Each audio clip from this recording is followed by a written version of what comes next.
180 Hz 2K resolution, IPS panel, 1ms response time, G Sync FreeSync দুইটাই, সাথে সব adjustability feature. এমন সবকিছু মিলায় একটা মনিটর যদি অ্যাফোর্ডেবল হইতো তাহলে কেমন হইতো? অবশ্য এত কিছু ফিচার দিয়ে খুব বেশি অ্যাফোর্ডেবল করাও পসিবল না। তো এই মার্কেট সেগমেন্টকে টার্গেট রেখে পিসি পাওয়ার একটা মনিটর আনছে PCG27Q180W, দাম হচ্ছে 34,800 টাকা। এখন এই প্রাইস রেঞ্জে আরো বেশ কিছু কম্পিটিটর আছে, বাট এইটার প্রাইস অপেক্ষাকৃত কম, কারণ এইটা কম্পিউটার সলিউশন আইএনসির একটা দেশীয় ব্র্যান্ড। তবে দাম যেমন তেমন, কোয়ালিটি কেমন, ওয়ার্থ ইট কিনা, এটা হচ্ছে মেইন প্রশ্ন। আপনাদের সাথে আছে আমি অরুণজামান, আপনারা দেখছেন ghosting finder Bangladesh.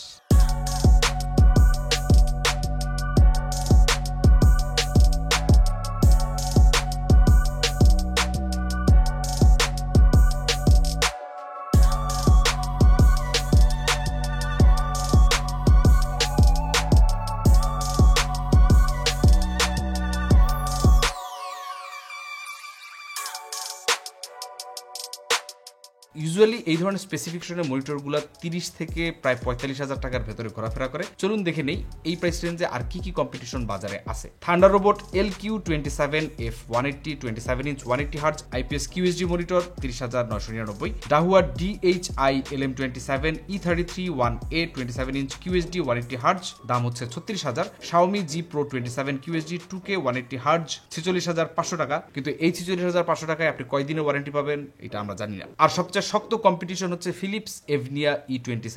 Philips Evnia 27 M2N 5500 27 inch 2K QHD 180 Hz monitor 41,900 টাকা। এরপরে আনবক্স করলে বক্স কন্টেন্ট হিসেবে থাকছে বরাবরের মতো কিছু পড়াশোনার কাগজপত্র। এরপর থাকছে ছোট একটা স্টিকার, ফেস মাউন্টের জন্য 5টা স্ক্রু, আর সাথে একটা ডিপি কেবল, পাওয়ার অ্যাডাপ্টার ও বেস প্লেটও রয়েছে, স্ট্যান্ড, এবং সবার শেষে থাকছে প্যানেলটা। অ্যাসেম্বল প্রসেস খুব সহজ।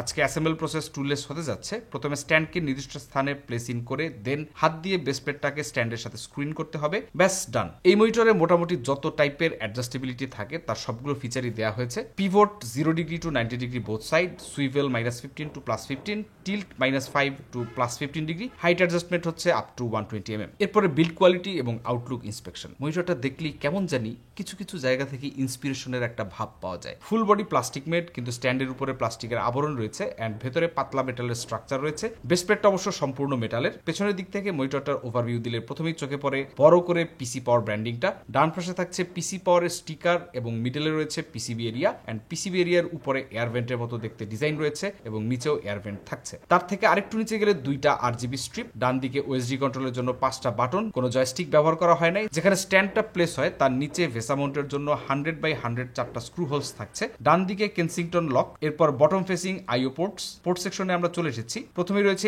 HDMI 2টা, ডিসপ্লে পোর্ট 2.0 একটা, অডিও পোর্ট এবং সবশেষে পাওয়ার পোর্ট। নিচে দুই পাশে 2টা 2 ওয়াটের স্পিকারের জন্য কাট আউট রয়েছে। ফ্রন্ট সাইডে আসা যাক। চারপাশে বেজেল কিছুটা চোখে পড়ে, একদমই বেজেললেস টাইপ এটা বলা যাচ্ছে না। ফ্রন্ট সাইডে নিচে বর্ডারে মিডলে পিসি পাওয়ারের ব্র্যান্ডিং রয়েছে এবং ডান সাইডে ছোট একটা ইন্ডিকেটর লাইট রয়েছে। নেট ওয়েট হচ্ছে 5.7 কেজি, গ্রস ওয়েট 7.5 কেজি। আমাদের ইউনিটটা সাদা কালারের ছিল, তবে সাদা এবং কালো দুইটা কালারই এই মনিটরটা অ্যাভেলেবেল রয়েছে। তবে যা বলছিলাম, ওভারঅল ডিজাইন দেখি আপনার কাছে মনে হবে এটার মধ্যে G9 এর স্ট্যান্ড আর এলিয়েনওয়্যারের ব্যাক, এই দুইটা মিলে পিসি পাওয়ারের একটা নতুন ভেরিয়েন্ট চলে আসছে। ইন্সপিরেশন নেওয়ার ঠিক আছে, ইন্সপিরেশন তো নিবি, পৃথিবীতে রেফারেন্স আর ইন্সপিরেশন ছাড়া কিছুই হয় না। বাট বাংলাদেশি ব্র্যান্ড হিসেবে একদম অতিরিক্ত ইন্সপিরেশন নিলে মাঝে মধ্যে একটু কষ্ট লাগে, বিশেষ করে আমাদের যারা ফ্যান বেজ আছে তারা একটু খোঁচাখুচি শুরু করে। এই জন্য ধরেন আপনি এখান থেকে কিছু, ওখান থেকে কিছু, দুই পাশ থেকে মিলাই নিয়ে অন্য কিছু একটু বানাই দিলেন, একটু বেশি অন্যরকম বানাইলে না এতটা বেশি চোখে লাগে না। এই আর কি একটা ফিডব্যাক থাকলো। এইবারে মেইন আলোচ্য বিষয়, অর্থাৎ এটা ডিসপ্লে। 27 ইঞ্চের একটা 2560x1440 পিক্সেলের 180 হার্টজের IPS প্যানেলের মনিটর। মনিটরটার ভিউইং অ্যাঙ্গেল হচ্ছে 178 ডিগ্রি,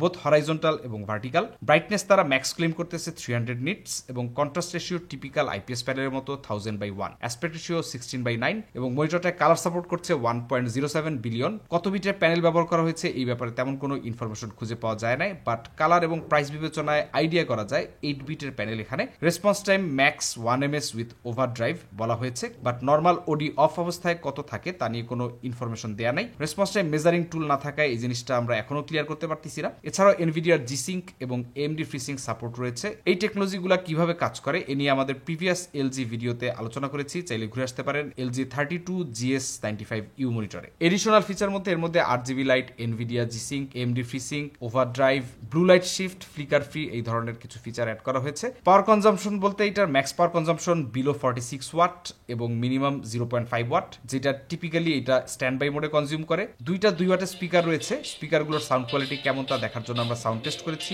চলুন শুনে নেই।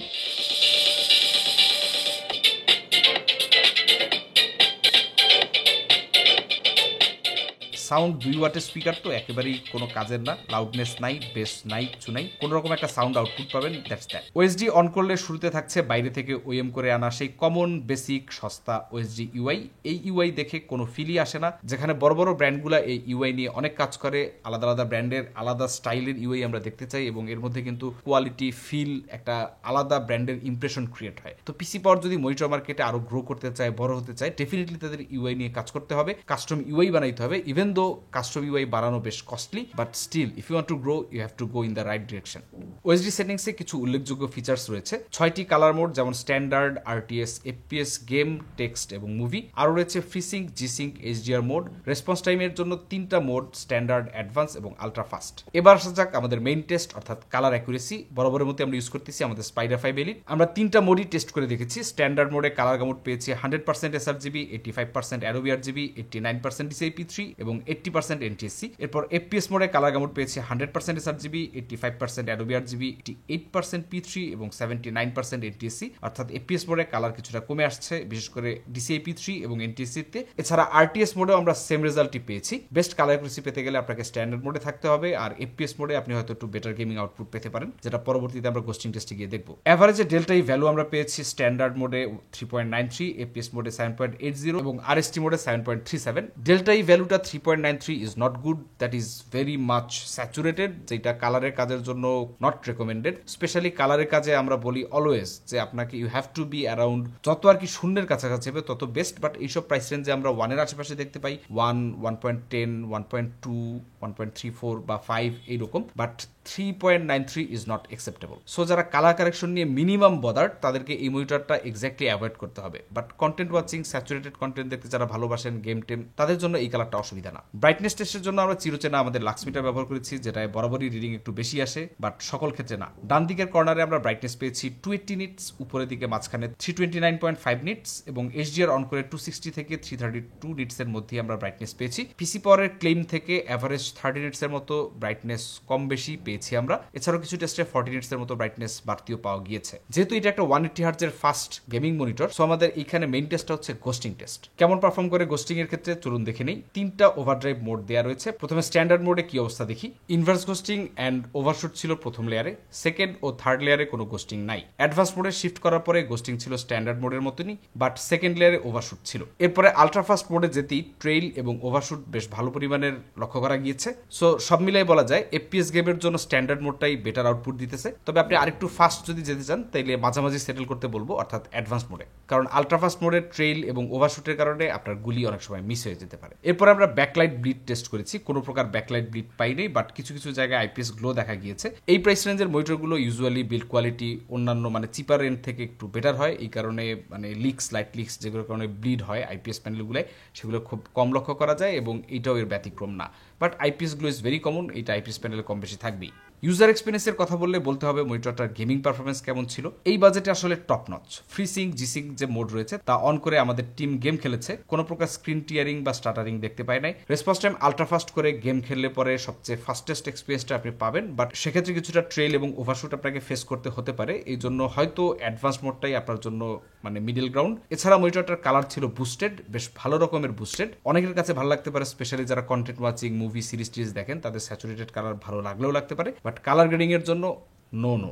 এক নজরে এখন যদি আমরা প্রোজ এবং কনসগুলোকে আলাদা করি, তাহলে প্রোজের মধ্যে পড়ে যে ডট পিক্সেল গ্যারান্টি, 3টার বেশি ডট পিক্সেল পেলে পরে পিসি পাওয়ার নাকি মনিটরটা চেঞ্জ করে দিবে, অ্যান্ড পিসি পাওয়ার 3 বছরের ওয়ারেন্টি দিচ্ছে, প্যানেল, অ্যাডাপ্টার, চার্জার, এভরিথিং যা কিছু মনিটরের মধ্যে থাকে। এবং এটা বিল্ড কোয়ালিটি বেশ ভালো, প্রিমিয়াম একটা ফিল দেয় এবং গরিবের এলিনওয়্যার টাইপ একটা ভাইব আপনি এখান থেকে পাবেন। কনসের কথা যদি বলি, প্রথমেই চলে আসবে এই ডেল্টা ই ভ্যালু, যেটা অনেক বেশি। এই এত বেশি ডেল্টা ই ভ্যালু এই প্রাইস রেঞ্জে অন্যান্য মনিটরে খুব বেশি দেখা যায় এমন না, অনেকেই 1.93 বা 2 এর নিচেই থাকে, কেউ কেউ 1 এর কাছেও থাকে, বাট এই মনিটরটা 3.93 ইজ ভেরি হাই। মানে এত বেশি আমরা সচরাচর দেখি না স্যাচুরেশন। এই কারণে আমরা আরও কয়েকটা সিস্টেমে কয়েকবার এটা টেস্ট করেছি, বাট রেজাল্ট সিমিলারই পেয়েছি। এরপরে বলতে হবে স্পিকার কোয়ালিটির কথা। এই স্পিকার থাকলেও যা, না থাকলেও তা। অবশ্য যারা বাসায় গেমিং মনিটরকে টিভি হিসেবে ইউজ করতে চান, এরকম কোনো ড্রাগন যদি থেকে থাকেন, তারা এই 2 ওয়াটের স্পিকার দিয়ে কিছু একটা আউটপুট পাবেন। এছাড়া বেসিক্যালি গেমারদের জন্য এই স্পিকারের ন্যূনতম কোনো ভ্যালু নেই, ওয়ার্থলেস।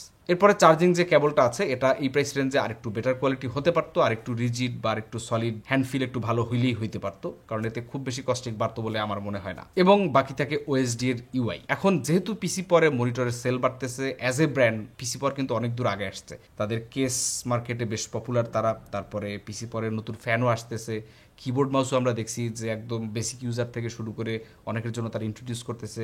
এই মনে হয় 1 মাস আগে আমাদের স্টুডিওতেই আমরা দেখলাম যে পিসি পাওয়ার একটা 2000 টাকার মধ্যে মেকানিক্যাল কিবোর্ডের সলিউশন নিয়ে আসছে। কম্পিউটার সলিউশন নানা কিছু সলিউশন করে যাচ্ছে এবং তাদের পিসি পাওয়ার ব্র্যান্ডটাও কিন্তু ধীরে ধীরে স্টাবলিশ হইতেছে। কিন্তু যখনই একটা ব্র্যান্ড স্টাবলিশ হওয়া শুরু করে, ব্র্যান্ডের ভ্যালু বাড়া শুরু করে, তখন ভ্যালু অ্যাডেড ব্যাপারগুলোও কিন্তু অ্যাড করা অনেক বেশি জরুরি। পিসি পাওয়ার যদি বড় ব্র্যান্ডই হতে চায় এবং মার্কেটে একটা ভালো পরিমাণ মার্কেট শেয়ার দখল করতে চায়, সেক্ষেত্রে এই ধরনের ছোট ছোট জিনিস অ্যাড্রেস করতে হবে। এই বেসিক ওএসডি দিয়ে আপনার কাজ চলে যাবে, এতে কোনো সন্দেহ নাই, বাট কাজ চলে গেলেই হয় না। একটা ব্র্যান্ডের ইমেজ আছে, একটা গেমিং মনিটরে আপনি ওই টাইপের ইউআই এক্সপেক্ট করবেন। যদি পিসি পাওয়ার ওইরকম একটা ব্র্যান্ড হতে চায়, তাহলে ডেফিনেটলি তাদের এখানে ইনভেস্ট করতে হবে, নাইলে ওয়ালটনের মতো অবস্থায় থেকে যাবে। এখন এই মনিটর কারা নেবেন আর কারা নেবেন না, কালার অ্যাকুরেসি, কালার অ্যাকুরেট কাজকর্মের আশেপাশ দিয়েও যারা হাঁটেন, তারা এখান থেকে 100 হাত দূরে থাকেন। বাট আপনি যদি 34-35 হাজার টাকার মধ্যে 180 hertz all of the adjustability features with a nice aggressive international look, মানে ওই টাইপের লুক, এই সব কিছু মিলে একটা ফাস্ট গেমিং মনিটর চান, যেটা গোস্টিং খুব বেশি না, মোটামুটি ভালো, then you can go for it. But colour saturated, movie দেখতেও খুব খারাপ হবে না।